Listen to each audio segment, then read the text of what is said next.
Greetings once again. Dumelang Sanbonani. Hello family, welcome to another YouTube video with me, your host, Mathix. Now we're back at it today.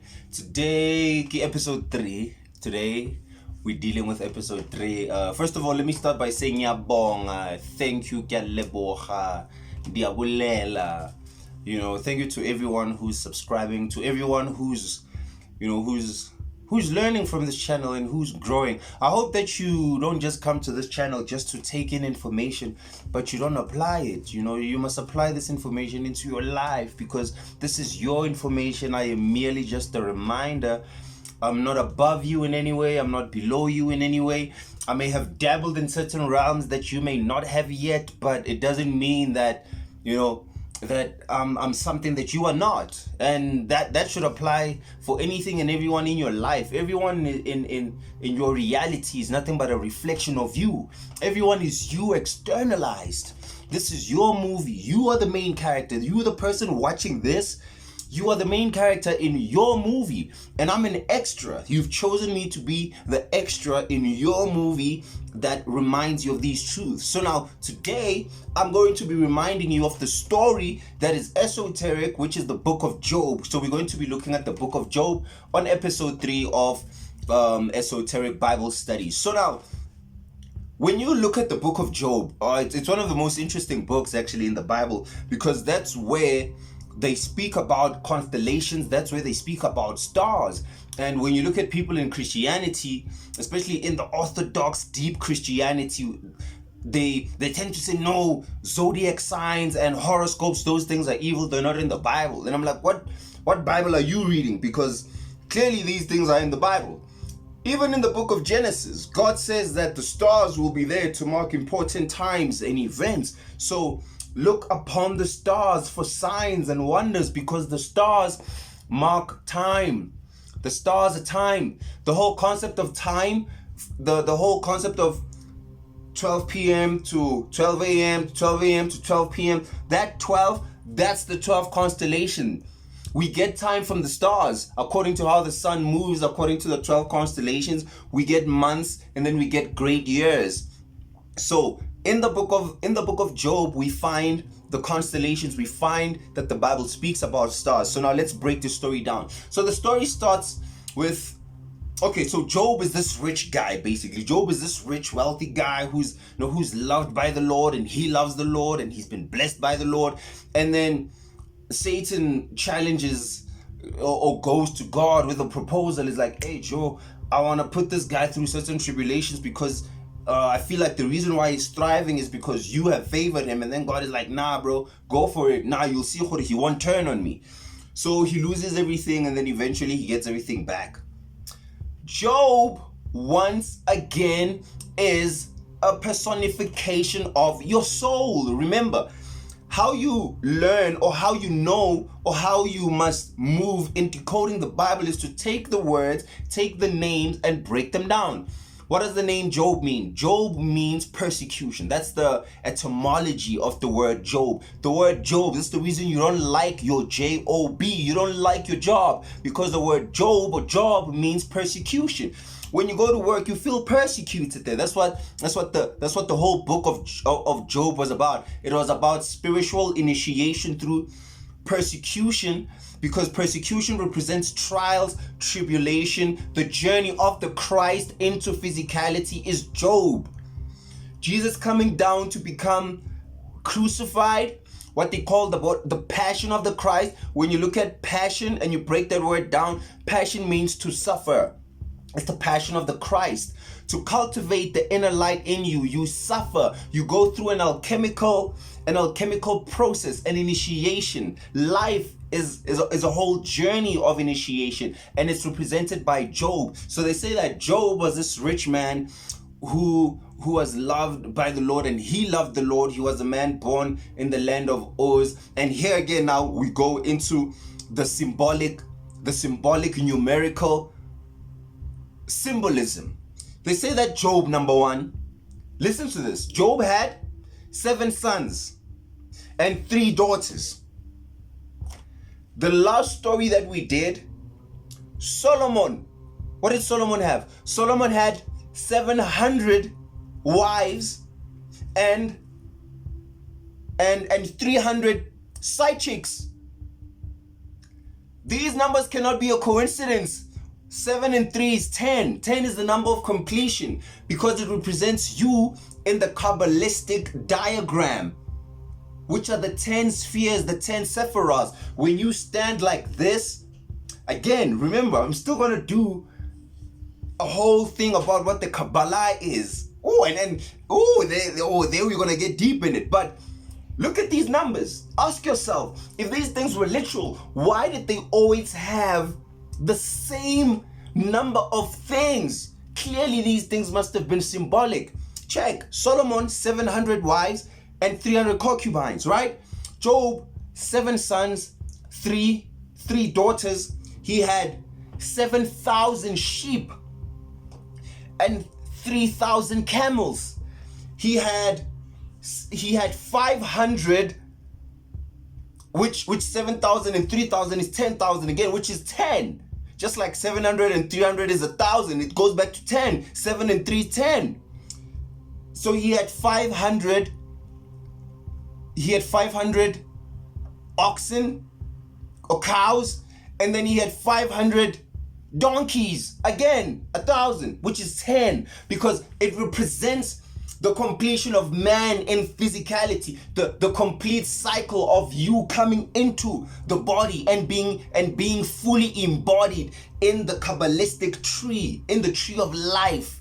So now the journey is complete, and so now the one who has come into the journey has to now undergo the cycles of being man meaning the mind. The word man means the mind in its origin. It means the thinker, because when God involves itself into physicality, it becomes the thinker. So we become that which allows the universe to learn and to know about itself. That's why we're so dope. We can reflect upon ourselves. We can look at things. We can analyze. We can break things down. So we allow the universe to see what it is. So that's the whole story of Job. Now, they say that Satan went to God to say, hey, Job, Job can turn on you. And God was like, nah. Job, Satan, and God in this particular scenario, they all one entity. You and different aspects of yourself, consciousness, matter, the spark of life. So Satan in this case represents matter. Satan is the shadow, El Shaddai. He's soot. He's the blackness. He's the shade. He's the shadow. Soot on, he's set in ancient Egypt. Set, when the sun is setting on the horizon, that's now where the soul basically goes into the underworld, into the darkness. That's why whenever you watch movies, the hero always is gonna go through a stage where they don't know who they are, and then they have to find themselves again. I recently watched the movie Puss in Boots, where he went to go live with this granny, and there were all these other cats, and he grew a beard and he didn't know who he was. He was under the shadow. He was in a shadow aspect of himself, the dark night of the soul. And that's where you meet guides, where certain beings come to guide you. But that's another thing. I don't want to get into Puss in Boots, because I think I should make a decoding of that movie. It was very nice. So Job now is going through these persecutions because Satan went to God and said, hey, Job, I want to challenge this homie. Satan represents matter. It represents the body, the physical. The Satan that you've been hearing about in church all your life is you. It's the body. The body is the beast. It's the devil. And at the same time, it's the saint, it's the angels. So it's the tempter. So Satan in this story is the falling into matter, falling into physicality, into the shadow, into the shade. You become involved into matter, and so matter tempts you. But by matter tempting you, it tempts you in time, and time is a cultivator. So in time you ferment.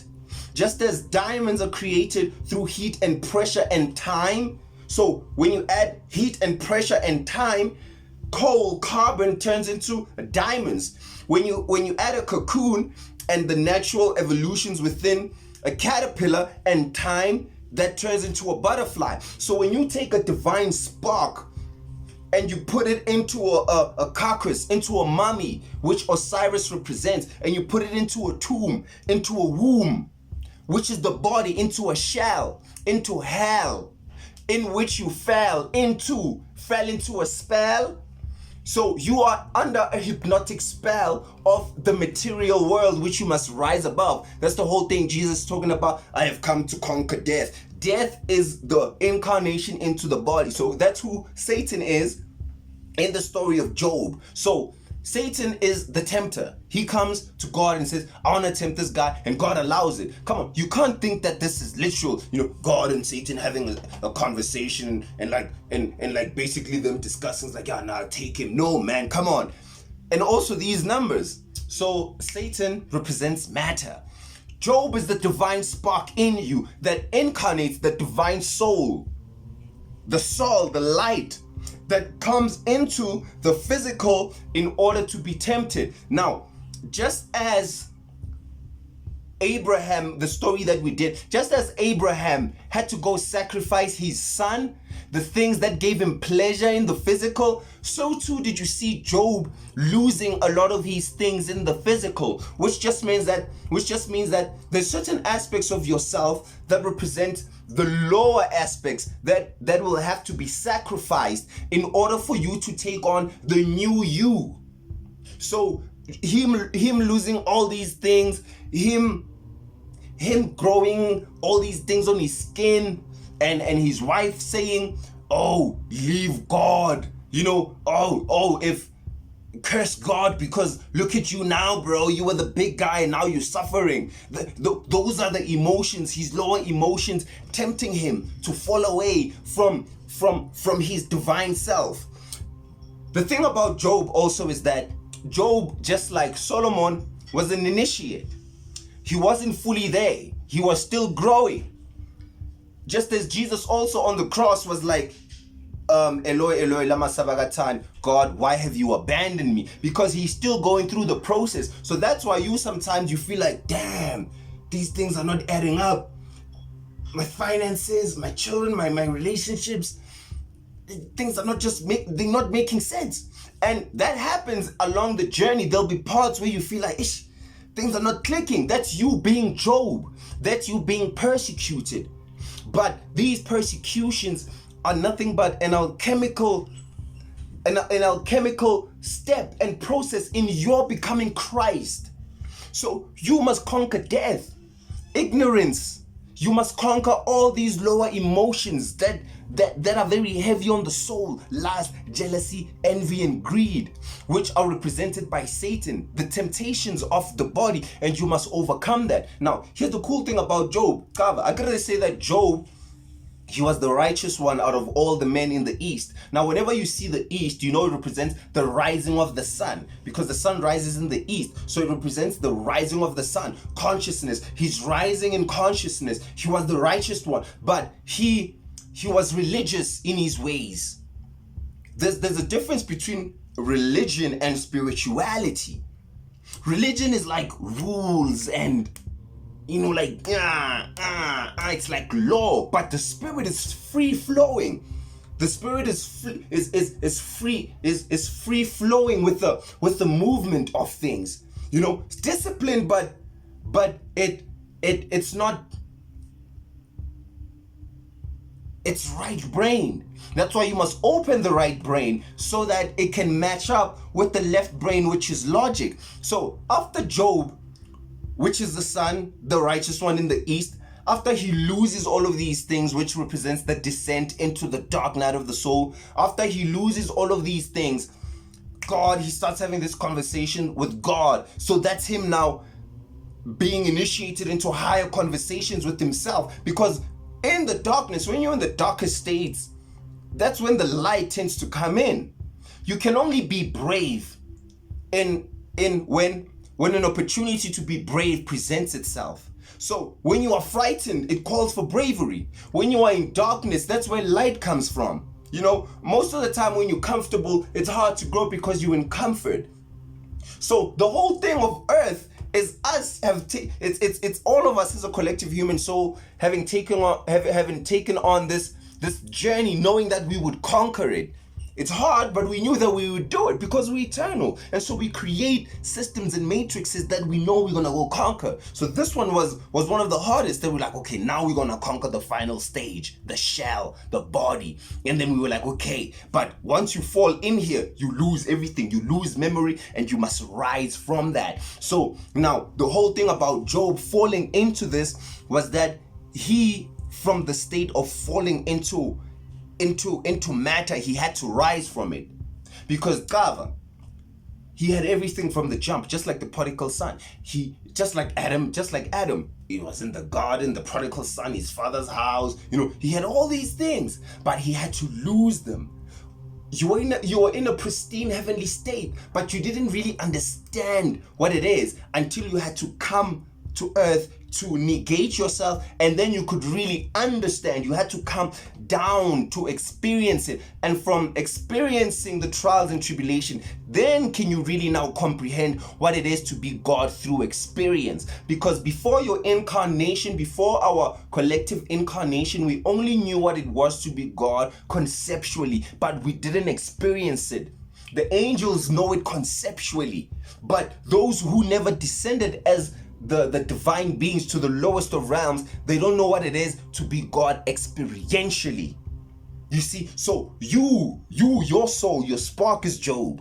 And when you leave earth, like Job, you will get more than what it is that you had before you came here, because now your consciousness will have expanded. Your spirit will have been quickened. Your spirit quickens in matter. When you take on the body, your spirit quickens. It becomes refined like wine. When you take grapes and you put them in a place where they stay there over time, they ferment and they become much more potent. So your soul, your spirit, your spark, it becomes more potent in physicality.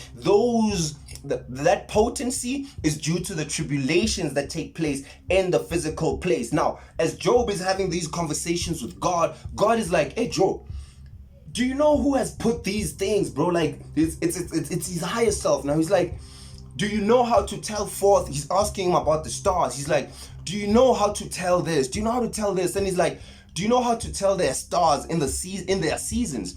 Do you know how to tell the constellations? Do you know how to put the Great Bear with her cubs? It's basically, it's a conversation of, do you know the seasons of your consciousness and the journey that your soul is taking? Basically, you are under the trap you are under the illusion of time. Time is your prison. So the constellations, Aries, Gemini, Libra, Leo, all of these, Cancer, Capricorn, Pisces, all of them, Virgo, Taurus, all of them are your time prison. You're trapped in time. So that's why the ancestors were marking time to know where we are in relative to the cycles of the universe. So that's why the ancients were mapping the star Sirius and these different constellations, because where we are according to the constellation also determine where we are in consciousness. So that's why you had golden ages, you had bronze ages, now we're going into the age of Aquarius from Pisces. So that's what the conversation was about. Do you know where you are, my G? Do you know that you are in the time of Pisces, where there's hella religion and it's the dark ages? Do you know now that you are moving into the age of Aquarius, where the light of the Christ energy is coming back to the earth because of where you are in the Milky Way galaxy? You are moving closer to the central sun, so there's more photons, there's more light that are coming into the earth. We were on the fringes, on the edge of the Milky Way galaxy for a certain amount of years, which represent the dark ages, and now we are moving back in a slingshot to the center of the galaxy. In the great sun is what they call Unabku. That's the great central sun. So there's civilizations that live in close proximity to the great central sun, and the vibration of light of the stars that are there are of a higher potency so that these beings are dealing on the higher chakras, because now we are at the edge of the galaxy. We're not getting a lot of light there. It's as if you were to light a candle, and then you move, the further back you move from it, the more the candle becomes dim. You see, so we were at the furthest from the candle, from the light, and now we're moving back. So that's why the whole awakening. So God is asking Job, like, do you know how to tell forth Mazzaroth? Mazzaroth is Greek for zodiac. Zodiac is the circle of animals. You are in an animal body. You are a divine spark trapped in an animal body that you must discipline. That's why the zodiac is represented by different animals. So it's the same thing that I'm going to do with when I tell you about the story of Noah and the ark, what it represents. Him bringing the animals onto the boat is Job also. When God is asking him, do you know how to tell the stars, bro? Do you know what constellation you are in now? Do you know what these constellations mean? Do you know Aries? Do you know the attributes and personalities of Aries, of Taurus, of Gemini, of when your sun is here? Because these mark the different type of neuron firings that take place in your psyche. The stars are psychological representation of the neurons in here. Your cranial nerves are represented by the stars above. The stars above, below, are represented by the cranial nerves. So it's as above, so below, as above, as within, so without, as without, so within. The trees outside are your lungs. The rivers outside are your veins here. The breath outside is the breath of life in here. So you, the stones, are your bones. Stones, bones. Come on. You are this thing. You are this cosmic journey that has involved itself through an intelligence to test itself. So you went to you and said, hey, can I trial me, please? And you were like, nah, let me go. And so now you descended into physicality. You descended into the physical body. You descended into the constellations. You descended into time, because the zodiac, as I said, they represent time. So in time you ferment. In time do you go through these cycles. And when you overcome them, like Job, in the end, what happens? You get everything back tenfold. So you get more than what it is that you had when you came here. You see, so it's a very beautiful representation of the journey of the human soul. It's an involution and it's an evolution. It's just a way about learning about who you are. That's it. That's the whole story. All these stories, again, I'm going to tell you, why is it always the same numbers? 700, he had 7 sons, right? 3 daughters. Solomon had 700 wives and 300 concubines. Job had 7,000 sheep and 3,000 camels, 500 donkeys, 500 cows. All these numbers lead back to 10, because 10 is perfection. 1 and 9, 10. That's omega. 10 is 1 and 0. 1 masculine, 0 is feminine. That's the binary code. That's the binary code of life. 1 and 0, positive and feminine. You know the old off and on button. It's a half a circle with that. That's it. There's that button. It's like it's a 0 and a 1, and then it's like this. That's the binary code of life. It's the straight. The straight is the masculine, and then the circle is the feminine. That's this. That's life. So that's completion. That's 10. That's you complete. And so now the body is already complete. The genius of the universe has already completed it, but now you must complete it psychologically. You must come to know what it is. You must come to know what it is and ascend in it consciously and learn about it from a conscious state, to know what your body is, to know about your astral body, the body that travels in dreams, to know about your soul body, to know about the body that lives beyond death, because you have multiple bodies, you have multiple levels to yourself. So do you know how to tell these things? You see, so that's the whole story of Job. Job means persecution. It's nothing but you coming into physicality to come or to experience the trials of life. It's the story of the prodigal son that Jesus spoke about. The parable he gave Job again. All these stories are the same character. They are the same character. You need to stop thinking that these are literal things that happen in the past. They are symbolic texts and writings written by very enlightened men of ancient times that were on a whole other frequency of thinking, of spiritual being, that were not interested in material things. They were interested in cultivating the Christ within each and every single human being. This thing of people obsessing over other people takes them away from knowing the eternal love of God that lives within them. We keep fighting over whose God is right, which church is right, and that's us being blinded. They say in the last days we'll have eyes but will not see, we'll have ears but will not hear, because everyone wants to be right.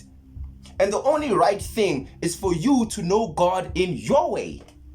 And God exists inside of you. So if you love humor, God is going to come to you in humor. If you love mathematics, God is going to present itself to you in a mathematical way. If you like science, if you like nature, God will present itself through you in nature. If you like symbols, God will speak your language.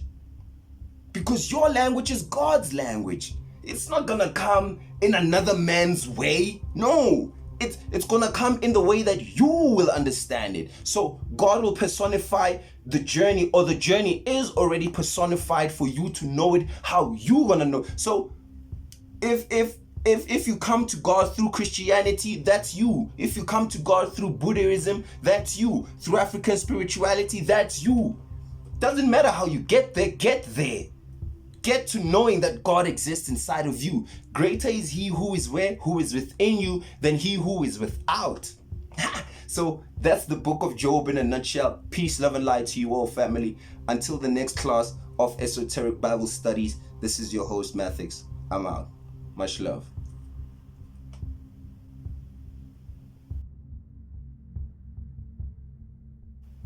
Woo! Oh, what a nice one.